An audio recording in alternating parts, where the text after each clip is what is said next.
All right, everybody, welcome back to this episode of the Independent Voter Podcast, joined as usual with Kara McCormick. We have a special guest later today, but Kara's kind of leading the show today. She's got a few updates for us. We're going to talk about a big survey we're doing, and then we got a candidate coming on at the end. So what do you got, Kara? So, hi, Chad. It's nice to see you. Today, we're going to dive into a theme that keeps repeating itself over and over again in American politics, which is voters make a decision, a clear decision, and then state officials find ways not to listen to them at all. We're going to start about the state of Missouri, where Independent Voter News' Sean Griffiths has been writing a lot about a voter-backed challenge to a congressional gerrymander, and the whole thing is hanging in the balance. This is one of those stories that sounds totally technical at first, but, like about signatures and deadlines. But it's really like about whether or not citizen democracy still has a chance and still works when it threatens people in power, and whether or not these rules are for everyone or if these are our suggestions. So, have you heard about this? Did you read Sean's story? I did. I mean, I know a little bit, and we're going to be bringing Sean on so he can tell you this stuff firsthand in future episodes and everything. For those of you who've been following for a while, Sean's got his eyes everywhere in this space. And, the short of it is I'm following Missouri. I mean, it sounds like there's a huge voter backlash. They got way more signatures in a way shorter period of time signature drives are a nightmare for a variety of reasons. So to get way more signatures than you need in a short period of time means there's some real voter angst out there, right? And they're running into things that you've run in your career, Kara. What do you make of it? What do you think's going to happen over there? So it's just the group is called People Not Politicians. Gotta love that name. Mm, They put in 305,000 signatures. I think they needed a little over like, 100,000. So yeah, it's maybe about 100. three times the amount that was needed. So they tripled that. And, the cool thing is it didn't take them a year and a half. They did it since September. That's So crazy. that's hard. It wasn't some long running effort, but it's really hard to start collecting in mid-September. And what are we now, December 19th, and they've tripled the number that they need? That's pretty awesome. I would just call that extraordinary, having been involved in a lot of those sorts of efforts myself. And so the Secretary of State, his name is Denny Hoskins. And so the Missouri Secretary of State, he initially approved their petition. But then he said, any petitions that you gathered before October 14th aren't going to count. You know, at that point, the campaign was like, but wait, we've already gathered 100,000 signatures. Mm. And so the campaign is now sort of in a fight to get certain signatures counted. And then the other thing about it that's super interesting is that in most states where they have this referendum, the minute that people turn their signatures in, it's supposed to get rid of it's supposed to basically freeze the law in place. And then the officials are supposed to start implementing it. But Missouri is trying to wiggle out of that as well, which really brings me back to, some PTSD from Maine when they tried to do the same thing on our people's veto referendum, which is to basically say that, even though all these signatures have been collected and turned in, we still don't have to implement the law just yet. We have to see if all these signatures are valid, for Yeah. example. I mean, these are the games they play, so to speak, right? Is that, look at California. Like, people talk about the history of the California's top two primary, right? That didn't come out, and that was passed in 2010 by the voters, and we've talked about it in the past. The 3 lawsuits that were defended all the way to the Supreme Court, but really go back even further. When California passed the open blanket primary in the 90s, right? And that created what we had, an open primary on a partisan basis, right? And the parties sued all the way to the Supreme Court and won. That was California Democratic Party v. Jones. I always like telling the stories. The case is Democratic Party v. Jones, so the Democrats filed the lawsuit. I mean, they were named in the lawsuit. The attorney argued the case with the Democrats, was the Republican Party's attorney. So to show you they were in cahoots on this one. But I'm bringing up this example because it's a perfect, right? The Supreme Court invalidated that open primary that was the voters wanted.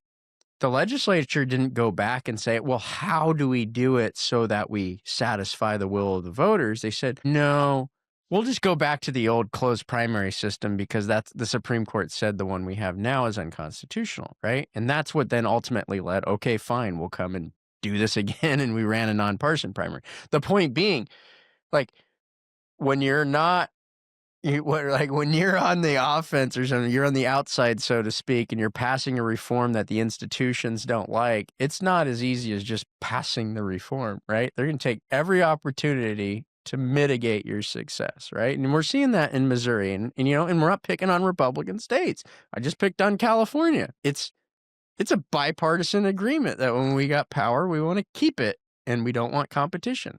Yeah, I mean, we talk about that all the time. The story in Maine is that we adopted ranked choice voting in 2016 by popular vote. And then the lawmakers delayed it. They set it up for repeal. They repealed it in the middle of the night. It forced us to launch something called a people's veto just to protect what the voters had already approved. And even after we collected another, 88,000 signatures, the Secretary of State at the time, Matt Dunlop, he still tried to keep that delayed law in effect. We turned in more signatures than we needed. And ultimately, we ended up having to sue the Secretary of State to get him to implement the law. And, it's just, it's frustrating. I think it's really funny that right now, the same person, Matt Dunlop, who was the Secretary of State of Maine at that time, is now running for Congress. And he is talking about his success as one of his accomplishments of implementing ranked choice voting, which is, you know, little hard to stomach given how hard he fought it now that it's popular and everyone Right, loves it. right, He's all on board. right. All of a sudden, there's 4 things when it happens.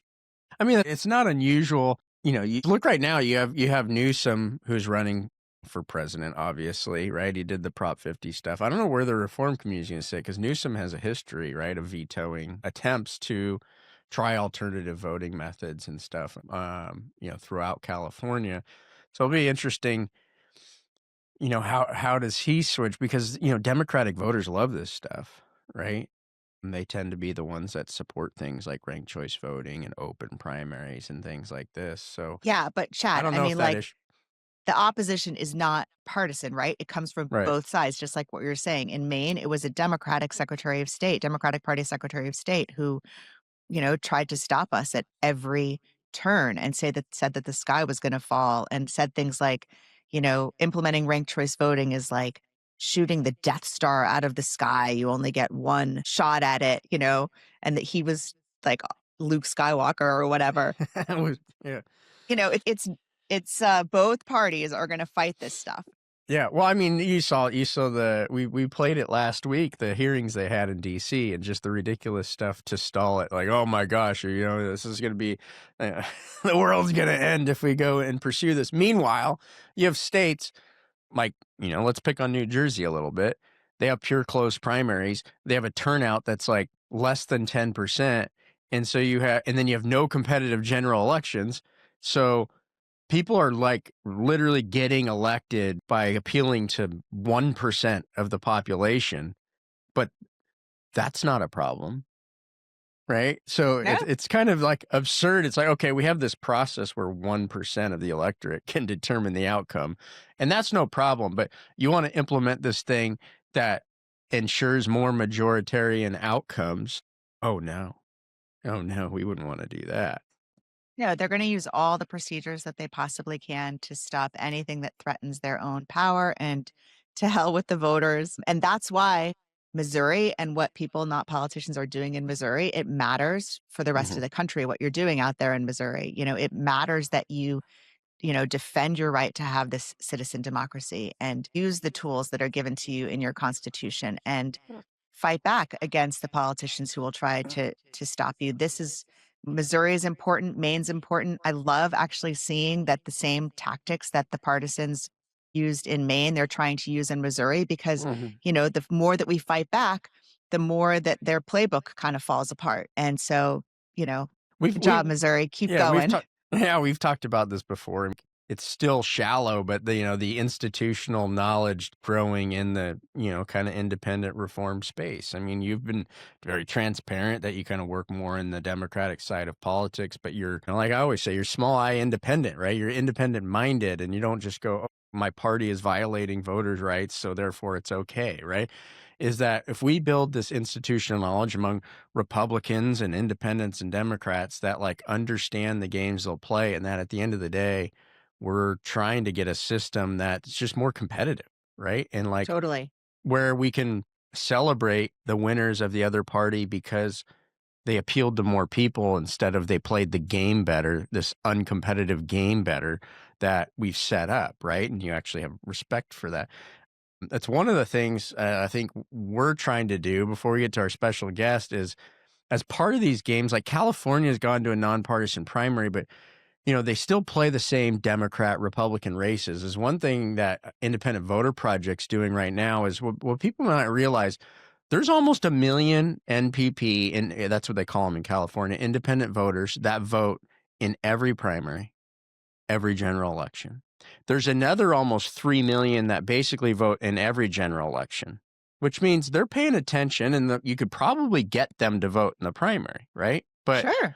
are either party machines going to try to get out independent voters who they don't know who they're going to vote for, right? So one thing we're doing, just to put it out there, is we're doing what I'm pretty confident is the largest survey of independent voters in the history of the country. Right now, I think we've already gotten well over 2,000 respondents filling out questions about, not what the Democrats think, not what the Republicans think. You can go to the Politico story of the day and they'll say, well, independents are just right and left leaners, like hogwash. Like, we're going to pull just independents, see what they think. We'll have a looker studio so you can visualize the data, so you can look at these folks and just understand, like, look, independent voters are all over the map, but they're not red, they're not blue, but they do vote. And in states like California that have nonpartisan primaries, if you're running for office, you should listen to them because oftentimes your race is going to be decided by a margin of victory that NPP voters can deliver. I hope that was a decent segue into our last segment. We're bringing on an independent congressional candidate.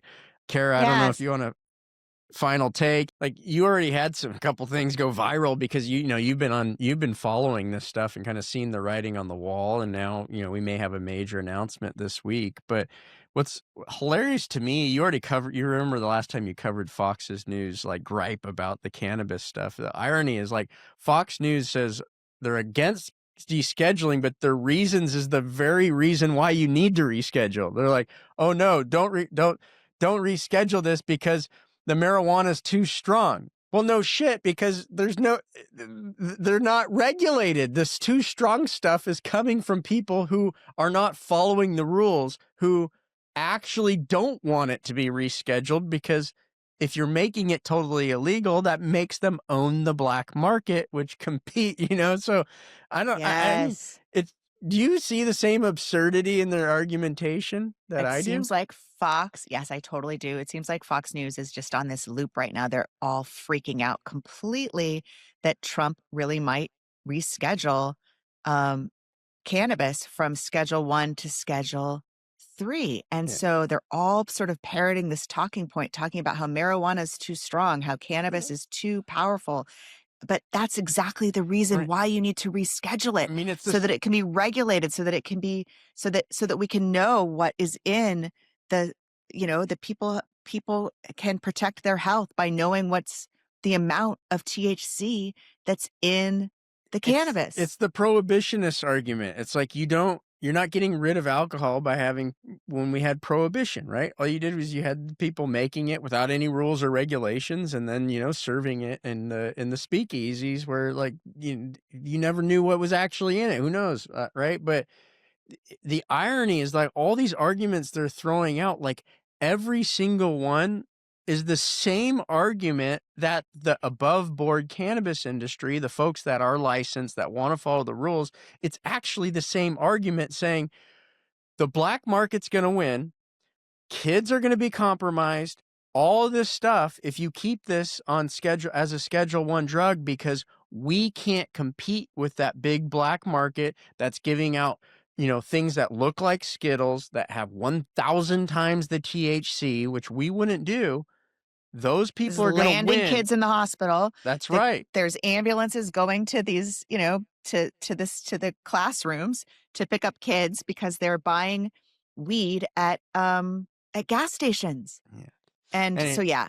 yeah, Uh I mean, that's all I just wanted to bring up because it's just the irony to me. Like, you could literally say, here's the same two arguments, and then they're coming up with different conclusions. And now the Fox people have hair on fire when, ironically, Trump's doing the things he's doing because of the concerns that they have about it. It's just one of yeah. those issues. Yeah.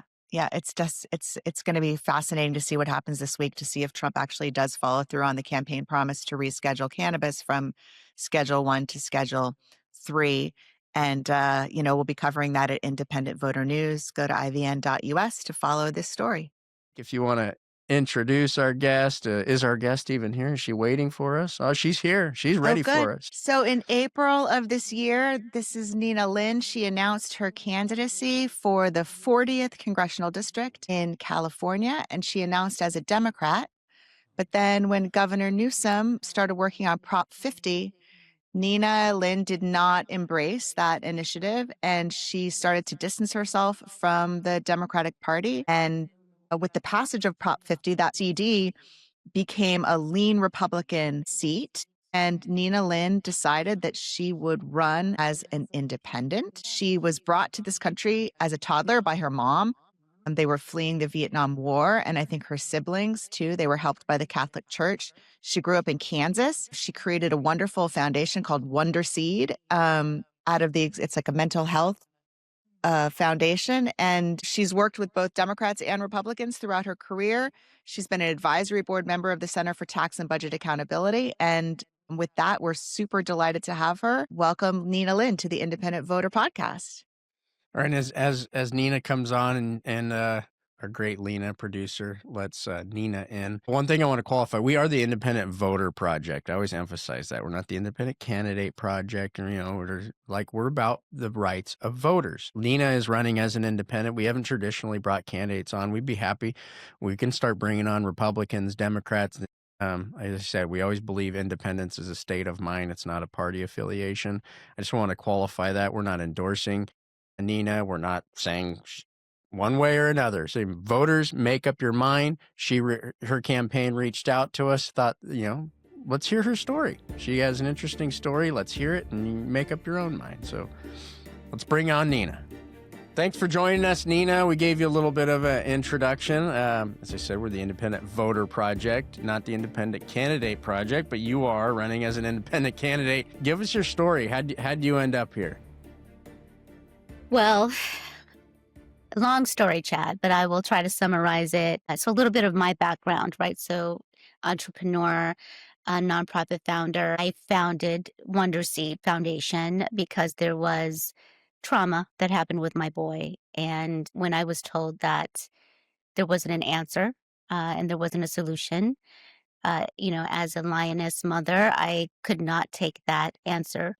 So I founded Wonder Seed, and we have been 8 years strong and growing and scaling and now a national foundation. And so, which is why mental health is one of my pillars. And we drafted federal legislation for adequacy funding for education and reform. And I advocated this bill with our friends on the Hill for about almost 3 years. And it was an eye-opening experience for me. I was able to bring the parties together. It was our committee is bipartisan, and we really got to a very, very close to a balanced solution. And then this administration came in, and we knew that the bill would stall. We also knew that the public education was going to be on the chopping block. And for me, I'm first generation immigrant, and public education for me was a lifeline, right? And it still is a lifeline for many young people across the country. And so, I was at a personal inflection point in my life. And so I opened up an exploratory committee and I went on a listening tour in the district. Tell us about your district. So Tell the us about the district, 40th. so I'm speaking about the old 40th before Prop 50, Okay. which was truly purple. you had, almost, equal amount of Republicans and Democrats, and then you had a very healthy amount of independents. I ran as a Democrat. That's how I started. And it was really Prop 50 that, and I struggled a lot. I struggled a lot with the party partisanship. I struggled a lot with the demonization of others. I struggled a lot with just the political rhetoric, the negativity. And, I've always ran on unity, and I have historically been an independent. I have voted, a Democrat, right? And for progress. And I think that we can get into, I would love to really get into what that means for me. Going back to my why, my why was when I spoke to the people on the ground, Kara and Chad, I talked to independents, Republicans, Democrats, and it wasn't the stakeholders, it wasn't the activists, it was everyday people, veterans, students, mothers, grandmothers, and teachers, and it was the same song. Tune may have been a little different, but the lyrics were the same, and it was just basic survival economics. You mean the affordability crisis that's happening? The rent's too Absolutely. high, the groceries are too expensive, Absolutely. the healthcare is Yes. out of control. This is what you're seeing when you're going door to door. It's what I'm hearing, whether it's at a grocery store or whether it's at a rally or whether it is just me speaking with people on the street. And it was 3 months of this. It was 3 months of me going on a listening tour, but it was one particular interaction that I had with a Latina grandmother who I met at a rally, and I asked her, so, "Why are you here?" I didn't present myself as a candidate. I just asked her, "Why are you here? What's heavy on your heart?" And I literally felt it. She ended up in my arms crying, and she was just completely petrified that her 2 grandkids were going to lose healthcare. So what are you gonna say to the voters who say you're not really an independent though? You're just running as an independent because the numbers changed in your district. You're really just a Democrat trying to pretend that you're not really a Democrat. What do you say to those voters? I'm glad you asked that. If you go back to my voter registration, you will always see that I have been an independent. When I started my campaign, my messaging have not changed, Chad. The values still remain the same. The messaging still remains the same. I just feel more authentic now that I am free from partisan pressures and party politics, quite frankly. Literally haven't been told with, someone across the table from me that it's not your time. Like you need So to get in line. yeah, so what's that one issue you can say, look, I'm definitely not a Democrat because I totally disagree with the party's position on this issue, right? Like what's an issue that you totally disagree with them Yeah, on? so thank you for asking. What pushed me over the line was Prop 50. The pressure that I received, how to support that I needed to support it. I needed to advocate for it, door knock for it, do video supporting it. I absolutely refused to do it because I do not believe in gerrymandering. Call me naive. I call myself principled. Even though it looked like a win for California, I deeply felt like it was a loss for our nation. And it is a slippery slope. And I felt like here we are, California. We have an independent commission, not the only state to have this full independent commission, and to have it dismantled was really hard. It was really, disheartening for me. They were really trying to get you to do their agenda, and that was against sort of what your core principle Absolutely. was telling you. And so That's that at right. that point you said, "You know what? I'm just gonna run as an independent, Yes. and I'm not gonna I'm gonna take the risk and sort of do this outside of my party." And, you know, people who are partisans do not like when others, step out of line like that. You're going to have an uphill climb with this candidacy. It's hard to run as an independent, Nina. And so, we wish you all the very best in your endeavors, understanding what you're about to go through. It's a tough road, but it's sounds like to me for you, you're feeling very principled about it. You know what? Thank you. I appreciate that. And quite frankly, I'm not going to sit on the sidelines. Whether Prop 50 passed or not, I would have changed my party. because of what I have gone through and what I experienced in the first half of my campaign. After Prop 50 passed, I went on a listening tour in the new 40th district. And I sat down with middle-aged woman, self-described hard Republican was her word. And I introduced myself this time as independent candidate. And she took the time to speak with me, and we started off, her arms were crossed. And she let me know that she voted for Trump, hard Republican, Republican values, but yet she is incredibly disheartened by the policies that are coming out of the White House. And by the time I was done speaking with her, she was hugging me and holding my hand and telling me that she would vote for me. So I know now that the people are ready for something different because they're incredibly exhausted, as am I, just exhausted from the hyperpartisanship and the divisiveness. And I think all of us are. yes, Yeah. it's traumatizing. It's been We are. traumatizing. And I know you got a long road. The institutional forces are up against you, but we're wishing you the best. And like you said, it is a door-to-door game, especially when you're running as an independent. It's just It getting is. out in the community and talking to people one by one. And so I appreciate you out there. You're doing it. And thank you for coming on the show. Thank you so much, Nina. It's lovely to meet you, and we wish you all the best in your endeavors. And, may the best candidate and the best ideas win, no matter where they come from, no matter what they are. That, I really love what you're saying about the reception that you're getting from people. You'd be surprised at how many people are independent and willing to be independent from the two parties, and willing and wanting to be part of a system where it is about the best idea winning and not necessarily just ideas that come from one side or the other. So good luck out there. Thank you so much. Thank you so much. And thank you for having me. It's been such a pleasure to be and refreshing to be amongst like mind. Yeah, stay in touch with us. Tell us how it's going from the campaign trail for Absolutely. sure. Absolutely. Thank Take you, care, Nina. Thank Nina. you. So that was really nice to hear from Nina Lynn, candidate for Congress in the 70th CD.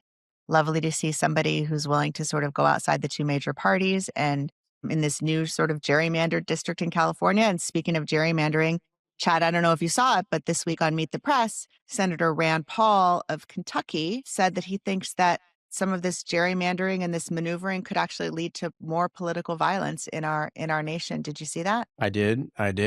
It's interesting because, he's been at odds with his president from his own party. We kind of hit Rand Paul a little bit on his trying to make sure that the hemp industry could stay afloat in Kentucky by selling unregulated THC products. So I gave him a little jab there. But my point being, he's at odds with the president. Is his trope genuine? Which it very well may be. I mean, the Pauls are known to be pretty principled folks. Or is it because now the light bulb's gone off that, wow, if I'm at odds with President Trump in a partisan primary, and the more the districts are gerrymandered, the more power somebody I might be at odds with has to determine the outcome of my primary. I don't know, but I think it's a good highlight there to go the inter-party turmoil that can be created on gerrymandering fights.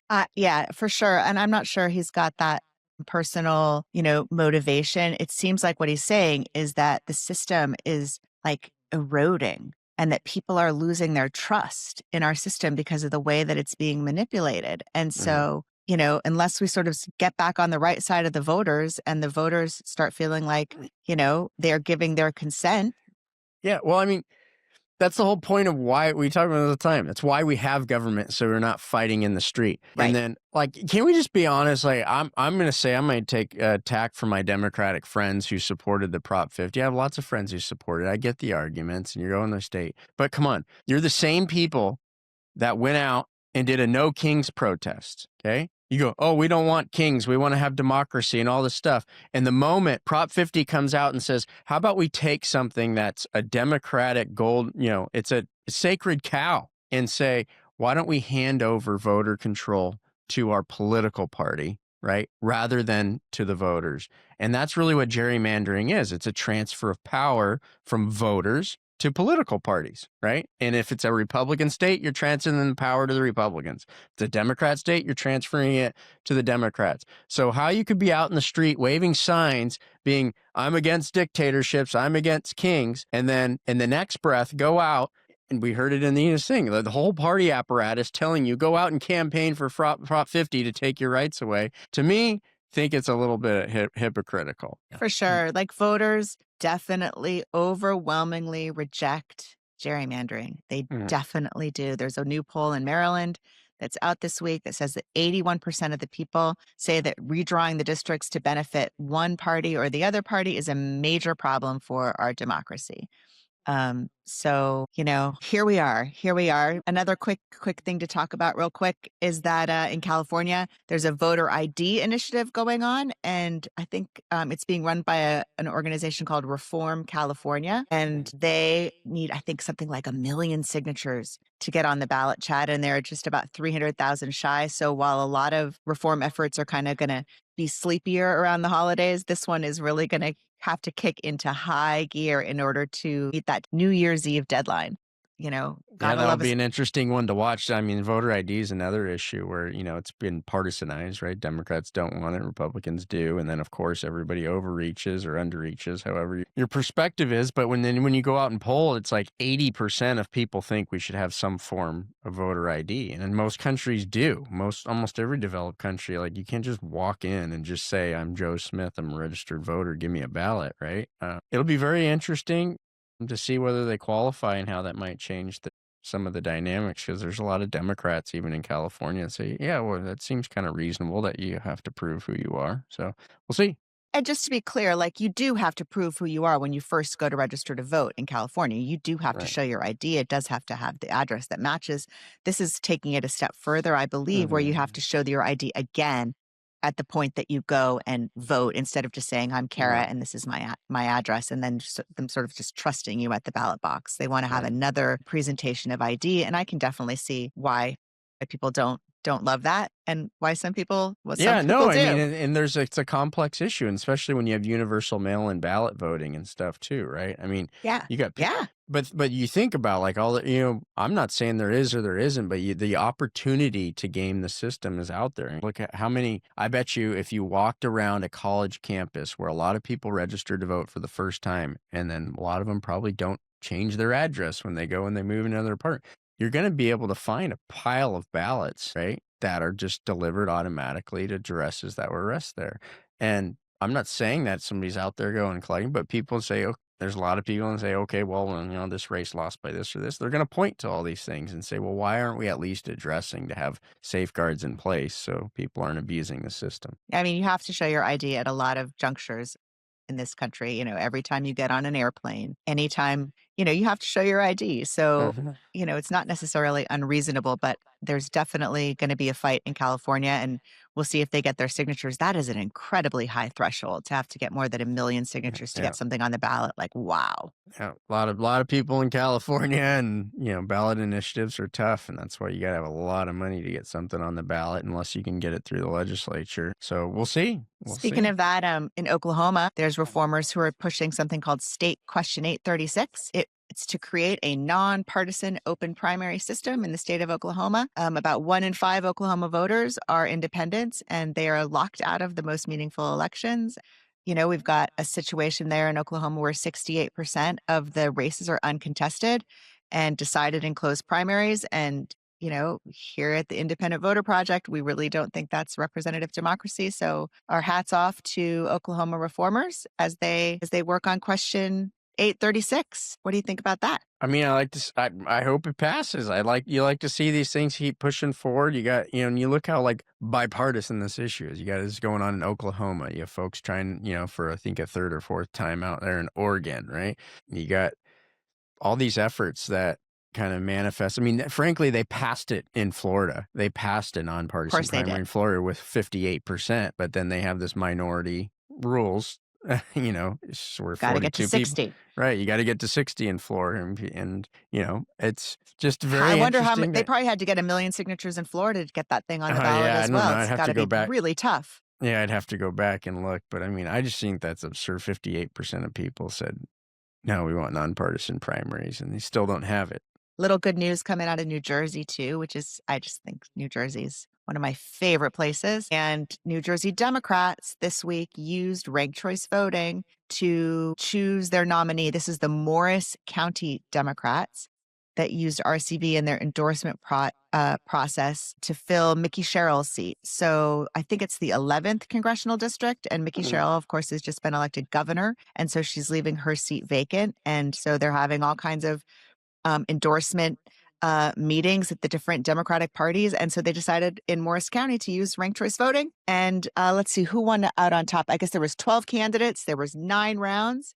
And the former 2-term Congressman Tom Malinowski ended up on top. He won the first round with 41% of the vote, so he didn't get to 50. So then it went to the second round, and he ended up at the end with about 53%. And also, it's nice to see the parties internally starting to use ranked choice voting and to the realize that Republicans, it's I mean, that's how Glenn Youngkin got the Republican nomination. He ran for governor, right? Both parties use it. I mean, the irony there, though, in New Jersey, it's like, okay, you have closed primaries, you have half of your electorate's independents. It's like, okay, does democracy only matter after somebody joins your party, or does democracy for the entire electorate? At the end of the day, that's our, that's kind of our motto is democracy functions best when the most people participate, which would not be defined on party affiliation. Lena's asking us to wrap it up here. We had a lot of roundup. We had a special guest, Nina, here. Kara, we talked about our big survey that we're in the middle of collecting data right now, thousands of California independent voters, and we'll be looking forward to giving a follow-up on that. Well, we're taking next week off, right, Kara? Because we're going the to holiday definitely time. take next week off from the fight. Today, we covered Missouri, we talked about Maine, we talked about California, New Jersey, Oklahoma, all around the country. Voters keep pushing for reforms, no matter how hard it is. Institutions are going to try to push back. But, here we are. Happy holidays to you, Chad. I hope that you have a wonderful Christmas with your family. And a great New Year's. Same what are you guys to going to do? We're staying home finally this year. We're just going to stay home close to the house. Grandparents and my grandpa, who, are my next door neighbors, and open lots of presents. I assume your kids are coming home from college, yeah? I have one who's home already. One has another final exam tomorrow in New York, and then he'll come home on Saturday. And we're gonna stay in and be very cozy, have lots of fires, hot chocolate, open presents. It'll be nice. It'll be really nice to have that togetherness. All right. We'll see you in 2026. Wow, I can't believe it. It's going to be a good year. See you in 2026. And it's been a great year for independent voters, and hopefully a really exciting next year. Next year will be even bigger. Yep. See everybody at ivn.us. Check out Independent Voter Project. If you can, you want to make a year-end contribution, we'd love it. We got a lot of stuff going on in 2026. And thank you as always. See you next time. You can also subscribe on YouTube and Spotify and Apple Music, wherever you get your podcasts. Please share this episode with a friend. And follow us on X and on Instagram at Independent Voter. Bye, everybody. Bye, everybody. This is the Independent Voter Podcast, sponsored by the Independent Voter Project and produced by Olas Media. Remember, you can always find the Independent Voter Podcast or the How It Really Works series at ivn.us. Follow and subscribe at olasmedia.com.